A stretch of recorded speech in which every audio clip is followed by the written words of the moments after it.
Hello everyone, আজকের এই এক্সপ্লেনারে আপনাদের স্বাগতম। ভাবুন তো একটা বিশাল শক্তিশালী ইন্ডাস্ট্রিয়াল মোটরের কথা। মোটরটার গায়ে প্রচণ্ড শক্তি, কিন্তু জানেন তো এটা আসলে একটা দৃষ্টিহীন পেশির মতো, যা শুধু ঘোরাতেই জানে।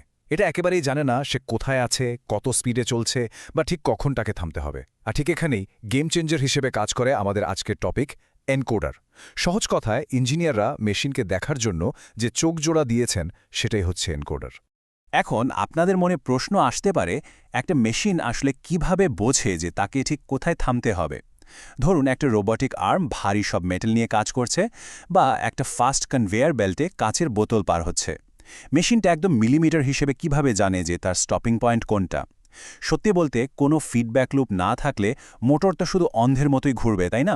তাই এই ফিজিক্যাল নড়াচড়ার ডেটা কন্ট্রোল সিস্টেমে পাঠানোর জন্য আমাদের একটা সলিড উপায় দরকার।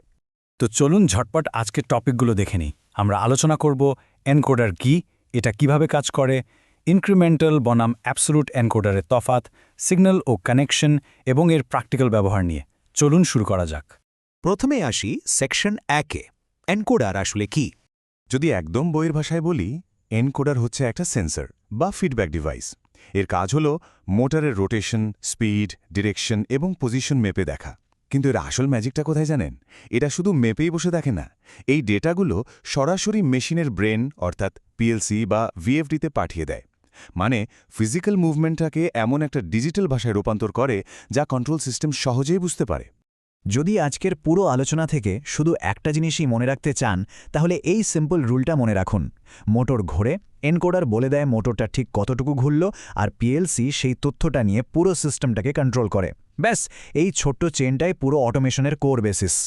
এখন প্রশ্ন হলো জিনিসটা দেখতে কেমন। একটা এনকোডারের মেইনলি 4টা পার্ট থাকে। প্রথমত একটা শ্যাফট, যেটা মোটরের সাথে একদম ডিরেক্টলি কানেক্টেড থাকে। এরপর এই শ্যাফটের গায়ে বসানো থাকে একটা অপটিক্যাল বা ম্যাগনেটিক ডিস্ক, সাথে থাকে একটা সেন্সর, আর ফাইনালি একটা আউটপুট টার্মিনাল, যেটা দিয়ে ডেটাটা বাইরের দুনিয়ায় মানে কন্ট্রোলারের কাছে পৌঁছায়। পার্টস তো চিনে নিলাম, এবার সেকশন 2-এ চলুন দেখি এটা কিভাবে কাজ করে। পুরো প্রসেসটা আসলে ভীষণ চমৎকার। স্টেপ 1, ধরুন মোটরের শ্যাফট ঘোরা শুরু করল। স্টেপ 2, যেহেতু শ্যাফটের সাথে ডিস্ক লাগানো, তাই এনকোডারের ভিতরে ডিস্কটাও ঘুরতে থাকে। স্টেপ 3, এই ঘোরার ফলেই সেন্সরটা দারুণ কিছু পালস বা সিগন্যাল তৈরি করে। আর লাস্ট স্টেপ অর্থাৎ স্টেপ 4, এই ইলেকট্রিক্যাল পালসগুলো সোজা চলে যায় পিএলসিতে, আর পিএলসি বসে বসে এই পালসগুলো গুনতে থাকে। তো এই পালস গুণে আসলে লাভটা কি? লাভটা হলো শুধু এই পালস কাউন্ট করেই কন্ট্রোলার সব কিছু জেনে যায়। কতগুলো পালস আসছে তা দেখে সে স্পিড বা আরপিএম বোঝে। মোট পালস গুণে সে জানে মোটরটা কত ডিগ্রি ঘুরল। পালসের প্যাটার্ন দেখে সে অনায়াসে বুঝে যায় মোটরটা সামনে ঘুরছে নাকি পেছনে। আর এই সব কিছু মিলিয়ে সে মোটরের একদম এক্স্যাক্ট পজিশনটা বের করে ফেলে। জাস্ট মাইন্ড ব্লোয়িং, তাই না? কিন্তু সব এনকোডার তো আর একরকম হয় না। চলুন সেকশন 3-এ গিয়ে ইনক্রিমেন্টাল আর অ্যাবসোলিউট এনকোডারের আসল পার্থক্যটা একটু বুঝে নিই। ইন্ডাস্ট্রিতে মেইনলি 2 ধরনের এনকোডার বেশি দেখা যায়। প্রথমে আসি ইনক্রিমেন্টাল এনকোডারের কথায়। এটা শুধু পালস জেনারেট করে, তাই এর দাম তুলনামূলক কম, আর স্পিড মাপার জন্য এটা পারফেক্ট। কিন্তু এখানে একটা বড় ক্যাচ আছে, কারণ চলে গেলে এটা তার পজিশনে একদম ভুলে যায়। অন্যদিকে আছে আমাদের অ্যাবসোলিউট এনকোডার। এর কাজ হলো প্রতিটা পজিশনের জন্য একটা ইউনিক ডিজিটাল কোড তৈরি করা। তাই হঠাৎ পাওয়ার কাট হলেও কারেন্ট আসার পর সে ঠিক মনে রাখতে পারে সে কোথায় ছিল। দাম একটু বেশি হলো, অ্যাকিউরেট পজিশন কন্ট্রোলের জন্য এর কোনো বিকল্প নেই। তো বুঝতেই পারছেন ফিচারের উপর ভিত্তি করে এদের ব্যবহারও আলাদা। ইনক্রিমেন্টাল এনকোডার সাধারণত কনভেয়ার বেল্ট, প্যাকেজিং মেশিন বা নর্মাল সিএনসি মেশিনে ইউজ হয়, যেখানে পাওয়ার গেলে পজিশন হারানোটা খুব একটা বড় ইস্যু না। কিন্তু যখন আপনি high end robotic arm, servo system বা অ্যাডভান্সড অটোমেশন নিয়ে কাজ করবেন, যেখানে 1 মিলিমিটার ভুল হলেও বড় বিপদ, সেখানে আপনাকে অ্যাবসোলিউট এনকোডারই ব্যবহার করতে হবে। এবার চলুন সেকশন 4-এ দেখি এই ডিভাইসগুলোর সিগন্যাল আর কানেকশন আসলে কেমন হয়। এনকোডারের সিগন্যাল টাইপগুলো কিন্তু বেশ ইন্টারেস্টিং। এখানে এ এবং বি ফেজ নামের দুটো সিগন্যাল থাকে, যারা মিলে পালস ট্র্যাক করে। এই দুটোর পজিশন দেখেই কিন্তু বোঝা যায় মোটরটা ফরওয়ার্ডে ঘুরছে নাকি ব্যাকওয়ার্ডে। আর আরেকটা আছে জেড ফেজ। এটা হলো একটা স্পেশাল পালস। একবার পুরো এক চক্কর ঘোরা শেষ হলেই সে একটা রেফারেন্স সিগন্যাল পাঠায়।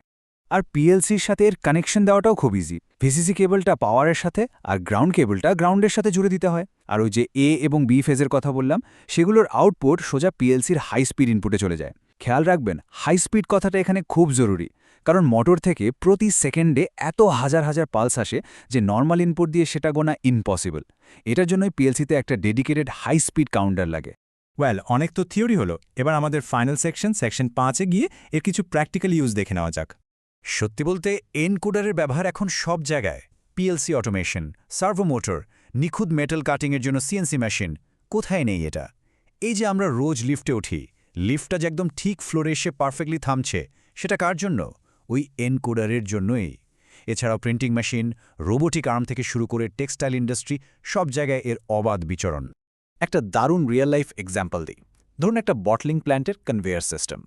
মোটর তো বেল্টটাকে টানছে, কিন্তু এনকোডার কন্টিনিউয়াসলি কন্ট্রোলারকে আপডেট দিচ্ছে যে বেল্টটা কতটুকু এগোলো বা কত স্পিডে চলছে। এর ফলে ঠিক এক্স্যাক্ট জায়গায় এসে বোতলটা থামে, মেশিন লিকুইড ফিল করে আর এক ফোঁটাও না ফেলে বোতলটাকে পরের স্টেশনে পাঠিয়ে দেয়। একদম নিখুঁত টাইমিং। আজকের এই এক্সপ্লেনার শেষ করার আগে পুরো জিনিসটা মনে রাখার সেই সিম্পল ট্রিকটা আবার একটু মনে করিয়ে দিই। মোটর খালি ঘোরে, এনকোডার ক্যালকুলেট করে বলে দেয় যে কতটুকু ঘুরল, আর পিএলসি সেই ডেটাটা নিয়ে পুরো শোটা কন্ট্রোল করে। এভাবেই একটা সাধারণ মেকানিক্যাল পাওয়ার একদম সুপার স্মার্ট একটা অটোমেশনে পরিণত হয়। বিদায় নেওয়ার আগে আপনাদের জন্য একটা প্রশ্ন রেখে যেতে চাই। একটু ভেবে দেখুন তো, আপনার ফ্যাক্টরিতে যদি ঠিক এই মুহূর্তে কারেন্ট চলে যায়, পাওয়ার ফিরে আসার পর আপনার মেশিনগুলো কি অ্যাবসলুট এনকোডারের মতো মনে রাখতে পারবে তারা ঠিক কোথায় ছিল, নাকি তারা আবার পুরোপুরি অন্ধ হয়ে যাবে? আশা করি আজকের আলোচনা থেকে এনকোডার কিভাবে মেশিনের চোখ হিসেবে কাজ করে সেটা আপনারা ফিল করতে পেরেছেন। সবাই ভালো থাকবেন। নতুন কোনো টপিক নিয়ে আবারও কথা হবে।